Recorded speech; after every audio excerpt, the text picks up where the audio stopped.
آج کی نشست کا آغاز میں جس سوال سے کرنا چاہتا ہوں وہ یہ ہے کہ قرآن مجید کو ہم پڑھتے ہیں، عقائد کی فہرست کو دیکھتے ہیں تو معلوم یہ ہوتا ہے کہ جو سابقہ الہامی کتابیں ہیں ان پر ایمان لانا، یقین رکھنا کہ وہ اللہ ہی کی کتابیں ہیں، یہ ہمارے لیے لازم ہے۔ لیکن دوسری طرف جب ہم مسلم تہذیب یا معاشرت میں جاتے ہیں تو ہمارے علماء یہ بتاتے ہیں کہ جتنی کتابیں ہیں، تورات، زبور، انجیل، ان کے اندر تو تحریفات ہو گئی ہیں، ان کے اندر پورے مقدمات بدل دیے گئے ہیں، ان کا حوالہ بھی نہیں دینا چاہیے، نہ ہی ان کو براہ راست اس طرح پڑھنا چاہیے ہے۔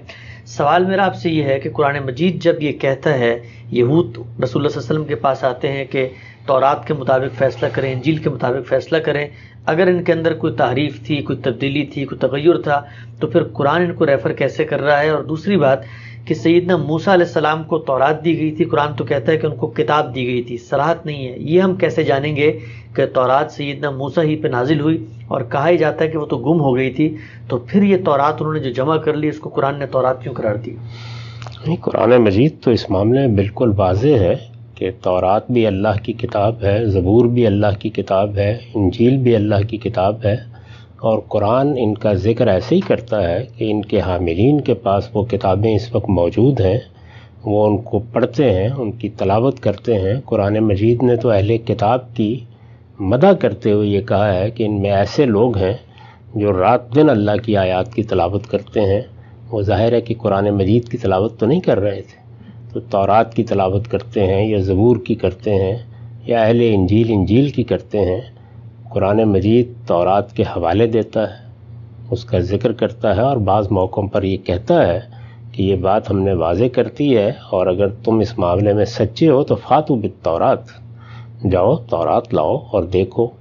بلکہ یہ تلقین کرتا ہے کہ جب تک تم ایمان کی دعوت قبول کر کے محمد الرسول اللہ صلی اللہ علیہ وسلم کی ہدایت کو نہیں مانتے، اس وقت تک اگر تم تورات کے ماننے والے ہو تو تمہیں تورات کے قانون پر عمل کرنا چاہیے، انجیل کے ماننے والے ہو تو انجیل کی ہدایت پر عمل کرنا چاہیے۔ قرآن مجید نے کسی جگہ بھی یہ بات نہیں کہی کہ یہ کتابیں پوری طرح تبدیل ہو گئی ہیں، یہ وہ کتابیں رہی نہیں ہیں۔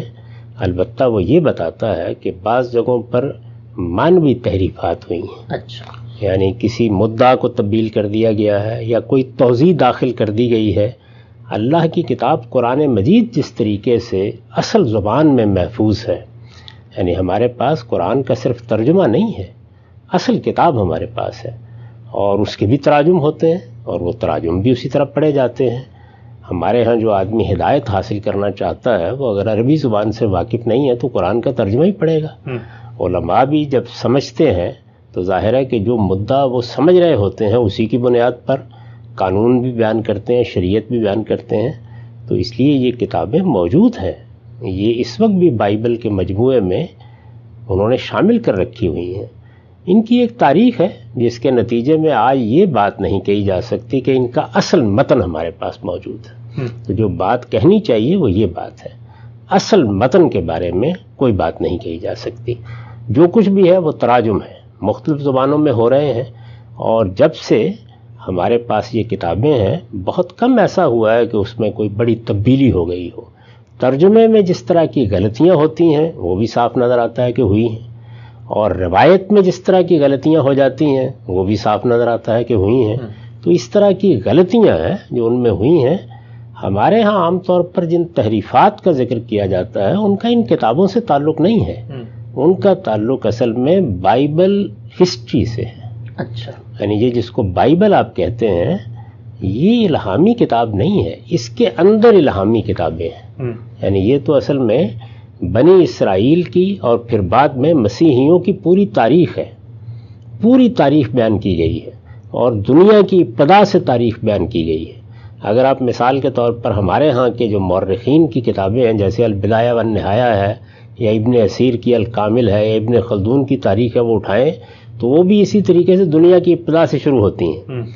دنیا کی ابتدا سے لے کر یہ تاریخ انہوں نے بیان کی ہے۔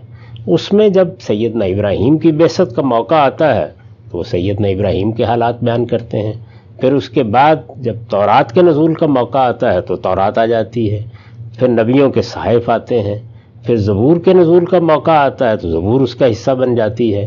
اسی طرح کی صورتحال اناجیل کے بارے میں ہے، اور اناجیل کے بعد اگر آپ دیکھیں تو رسالت مآب صلی اللہ علیہ وسلم کے جس طرح صحابہ ہیں، اسی طرح سے سیدنا مسیح علیہ السلام کے حواری جن کو رسول کہا جاتا ہے، گویا وہ ان کے پیغامبر ہیں، ان کے خطوط بھی آگے آپ کو مل جاتے ہیں. اور خاتمہ یوحنا عارف کے مکاشفے پر ہو جائے، جو ہے تو سیدنا مسیح کا مکاشفہ لیکن انہی کی نسبت سے بیان کیا جاتا ہے. تو یہ ساری تاریخ ہے، اس میں واقعات بیان ہوئے ہیں. اس تاریخی کتاب میں، وہ تاریخی کتاب سیدنا لوط کا واقعہ بیان کرتی ہے، سیدنا نوح کا واقعہ بیان کرتی ہے، اس میں بعض کبھی چیزیں بھی ہیں. اور اسی طرح جو تاریخی حصہ ہے جیسے سلاطین ہے، جیسے سمول ہے، اس میں بھی بعض چیزیں بالکل خلاف عقل معلوم ہوتی ہیں. وہ چیزیں ہیں جن کا ذکر عام طور پہ لوگ کرتے ہیں. تورات کو آپ پڑھیے، زبور کو پڑھیے، انجیل کو پڑھیے، ایمان تازہ ہو جاتا ہے. ان کی دعوت، ان کا پیغام وہی ہے. بعض جگہوں پر البتہ توضیحی حواشی اصل متن کا حصہ بن گئے ہیں. تو یہ چیزیں ہیں. تو قرآن مجید بحیثیت مجموعی ان کی تصدیق کرتا ہے، ان کے حوالے دیتا ہے، ان کو پڑھنے کی طرف توجہ دلاتا ہے، ان کی بنیاد پر احتجاج کرتا ہے، یعنی حجت قائم کرتا ہے. یہ سب چیزیں قرآن مجید سے بالکل واضح ہیں. یہ جو عمومی تاثر پھیل گیا یہ بالکل غلط ہے. ٹھیک، چند ضمنی سوالات ہم سب اسی موضوع سے متعلق پیش کرتا ہوں. یہ بتائیے گا کہ کہا جاتا ہے کہ جب ایمان کی بات کی گئی اور ہمارے پاس اصل مسودے یا متن موجود نہیں ہیں تو پھر یہ کیوں نہیں کہا جا سکتا کہ ہم ذہنی طور پہ، معنوی طور پہ ایمان لائیں گے کہ اللہ کی کوئی کتابیں یہ تھیں؟ کیونکہ یہ جو کتابیں ہیں یہ تو ہم پورے یقین سے، وثوق سے نہیں کہہ سکتے کہ یہ وہی کتابیں ہیں کیونکہ ترجمہ ہوا تھا. تو ہم ان پر کیوں ایمان لائیں؟ ہم تو ذہنی طور پر ان کتابوں پر ایمان لائیں جو کہیں نازل ہوئی. اگر کہیں ہمیں اصل مسودہ مل گیا تو ہم اس کو پڑھ بھی لیں گے. یہ تو تراجم ہے، اس میں تاریخ کا بھی اختلاط ہو چکا ہے، معنی تعریفات بھی ہیں. یہ کیسے ہمارے لیے ریلیونٹ بنتی ہے؟ یہ بات تو ٹھیک ہی نہیں ہے کہ آپ ان پر ایمان لائیں. آپ تورات پر ایمان لاتے ہیں، انجیل پر ایمان لاتے ہیں، زبور پر ایمان لاتے ہیں، اور یہ کہتے ہیں کہ یہ اللہ کی کتابیں تھیں جو ان پیغمبروں پر نازل کی گئیں اور ان میں اللہ کی ہدایت تھی. ایمان کا مطلب یہ ہے. اس کے بعد یہ کہ یہ کتابیں کہاں پائی جاتی ہیں، یہ تاریخ کا مسئلہ ہے. تو اس میں اصل کتابوں کو دیکھا جائے گا، ان کا موازنہ کیا جائے گا. قرآن مجید جہاں ان کتابوں کے بارے میں کوئی معلومات دیتا ہے، ان کا حوالہ دیتا ہے، اس کے لحاظ سے دیکھا جائے گا. تو قرآن مجید کے بارے میں میں نے آپ کو بتایا کہ وہ انہی کتابوں کی جو اس وقت ہمارے پاس موجود ہیں تصویب کرتا ہے بحیثیت مجموعی. ٹھیک، ان کی طرف توجہ دلاتا ہے، ان کے حوالے دیتا ہے. یہ کہتا ہے کہ ہم نے زبور میں فلاں مدعا کو بیان کرنے کے بعد یہ لکھ رکھا ہے، ہم نے تورات میں فلاں بات بیان کی ہوئی ہے، ہم نے انجیل میں یہ بات بیان کی ہوئی ہے. اس میں جو نبی صلی اللہ علیہ وسلم کے بارے میں پیشین گوئیاں ہیں یا دوسری چیزیں ہیں ان کا ذکر کرتا ہے. اور یہ کہتا ہے کہ تورات میں نور ہے، اس میں ہدایت ہے. یہی بات انجیل کے بارے میں کہتا ہے. اور میں نے آپ سے عرض کیا کہ سورہ مائدہ میں اس وقت جو اہل انجیل موجود ہیں اور جو تورات کے ماننے والے موجود ہیں، یعنی یہود و نصارہ، ان کو یہ کہتا ہے کہ ان میں اللہ کا حکم ہے. عندکم التورات فیہ حکم اللہ. تو وہ جو تورات ان کے پاس موجود ہے، عندکم تمہارے پاس موجود ہے، اس میں کہہ رہا ہے فیہ حکم اللہ. اچھا، یہ تو نہیں کہہ رہا کہ وہ ہمارے ذہن میں جو تورات ہے اس میں اللہ کا حکم ہے. تو اللہ کی ہدایت، اللہ کا حکم ان میں موجود ہے. البتہ وہ اس کے ساتھ یہ بتاتا ہے کہ اس میں یہ معاملات ہوئے ہیں. اور یہود کے علماء نے یا بعض دوسرے لوگوں نے اس طرح سے بعض چیزوں کی غلط تعبیرات کی ہیں. اسی وجہ سے محتاط اہل علم تو مانوی تحریف کا ذکر کرتے ہیں. یعنی بعض موقعوں کے اوپر مدعا الٹ دیا گیا ہے، سیاق و سباق سے بات کو ہٹا دیا گیا ہے، کوئی توضیحات اس میں اصل حکم کا لازمی حصہ بنا دی گئی، اس طرح کی چیزیں. تو ہم ایمان رکھتے ہیں کہ یہ اللہ کی کتابیں تھیں، یہ اللہ کی کتابیں ہیں. اس کے ساتھ اس تاریخی حقیقت کو بھی جانتے ہیں کہ ان کا اصل متن موجود نہیں ہے، یہ تراجم ہے. تراجم میں ظاہر بات ہے کہ انسان کا فہم داخل ہو جاتا ہے. جس طرح قرآن کے ترجمے کو بھی آپ قرآن مجید کے متبادل کے طور پر تو نہیں پیش کر سکتے. تو یہ ساری چیزیں اس کے ساتھ بیان کی جاتی ہیں، لیکن وہ اللہ کے حکم کو لیے ہوئے ہیں، اللہ کی ہدایت کو اپنے اندر لیے ہوئے ہیں. یہ خود قرآن نے ہمیں بتا دیا ہے. ان کو اسی ذوق سے پڑھنا چاہیے، اسی طرح دیکھنا چاہیے. حتمی حجت البتہ قرآن مجید کو حاصل ہوگی اور وہ علمی طور پر بھی اسی کو حاصل ہونی چاہیے. اس لیے کہ ابراہیمی روایت میں وہ آخری کتاب ہے اور وہی ایک کتاب ہے کہ جو بالکل اللہ تعالیٰ کے الفاظ میں ہمارے پاس موجود ہے. تو قرآن نے اس کو بھی بیان کیا ہے سورہ مائدہ میں. یہ کہا ہے کہ یہ کتاب اب مہیمن علیہ ہے، یعنی جو کچھ بھی اس سے پہلے اللہ کی ہدایت موجود ہے اس کے لیے یہ مہیمن ہے، یہ کتاب جو ہے یہ فیصلہ کن ہے، اس کو آخری اتھارٹی حاصل ہے۔ تو اگر آپ اس اصول کو مان کر ان کتابوں کو پڑھتے ہیں تو ان میں روشنی ہے۔ اگر آپ کو توحید کے اطلاقی مفاہیم سمجھنے ہیں، وہ ظاہر ہے قرآن میں اس طرح زیر بحث نہیں آئے، تو تورات کو پڑھیے، وہ بتائے گی کہ ایک مسلمان قوم میں جب بگاڑ پیدا ہوتا ہے تو توحید کے معاملے میں کیا خرابیاں آتی ہیں۔ اسی طرح اگر آپ یہ جاننا چاہیں کہ دین میں، دین کے شرح و وضاحت میں علم کیا مسائل پیدا کرتا ہے، مذہبی پیشوا کیا مسائل پیدا کرتے ہیں، اور اگر کوئی مسلمان قوم بگاڑ میں مبتلا ہو جائے تو اس میں مذہبی تعبیرات سے کیا خرابیاں پیدا ہوتی ہیں، تو انجیل کو پڑھنا چاہیے۔ انجیل میں جو پہاڑی کا باز ہے، سرمن آف دا ماؤنٹ، وہ تو ایک ایمان افروز چیز ہے، پڑھیے اس کو۔ اس میں در حقیقت اس وقت جو مسیحیت ہے اس کی پوری تردید کر دی گئی ہے، اور موجودہ مسیحیت کے جو بنیادی مقدمات ہیں، یعنی سیدنا مسیح کی الوہیت کا عقیدہ یا کفارے کا عقیدہ یا نسخ شریعت کا عقیدہ، آپ کو تورات میں، انجیل میں کوئی شائبہ بھی ان عقائد کا نہیں ملتا۔ وہ بالکل وہی دین بیان کرتی ہیں جو تمام نبیوں کا دین ہمیشہ سے رہا ہے۔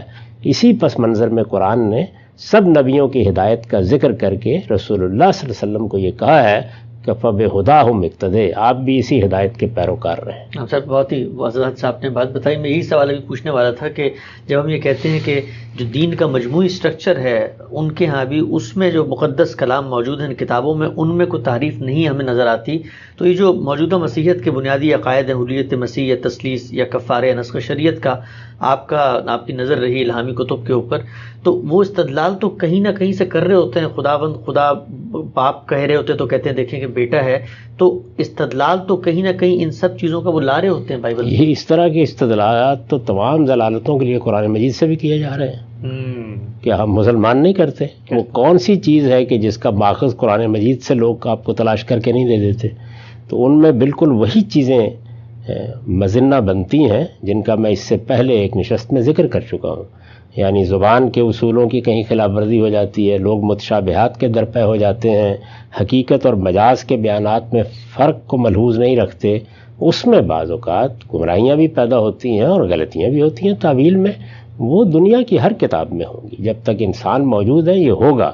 باقی اصل کتابیں اپنے مدعا کے لحاظ سے بالکل صحیح دین کو بیان کرتی ہیں، اور ان میں نے عرض کر دیا ہے کہ جو اصل مسئلہ ہے وہ صرف دو ہے۔ ایک یہ کہ وہ ترجمے ہیں، ترجمے میں ظاہر انسان کا فہم داخل ہو گیا ہے، اس لیے ان کو بیان ہی اب اللہ کا کلام نہیں کہا جا سکتا۔ اور دوسری چیز کیا ہے؟ دوسری چیز یہ ہے کہ بعض جگہوں پر ترجمے میں اور بعض جگہوں پر کسی چیز کو بیان کرنے میں توضیحات، تشریحات یہ داخل ہو گئی ہیں۔ ہم دیکھیے قرآن مجید کا ترجمہ کرتے ہیں تو اپنے فہم کے لحاظ سے بعض اوقات قوسین میں کسی چیز کا اضافہ کر دیتے ہیں، تو اگر ان کو ہٹا دیا جائے تو اصل کلام کا حصہ بن جائے گا۔ یہاں ہٹا بھی دے تو کوئی مسئلہ پیدا نہیں ہوتا، اس لیے کہ اصل کلام ہمارے پاس موجود ہے اور اس کا ہر وقت مقابلہ کیا جا سکتا ہے، وہاں یہ صورتحال نہیں ہے۔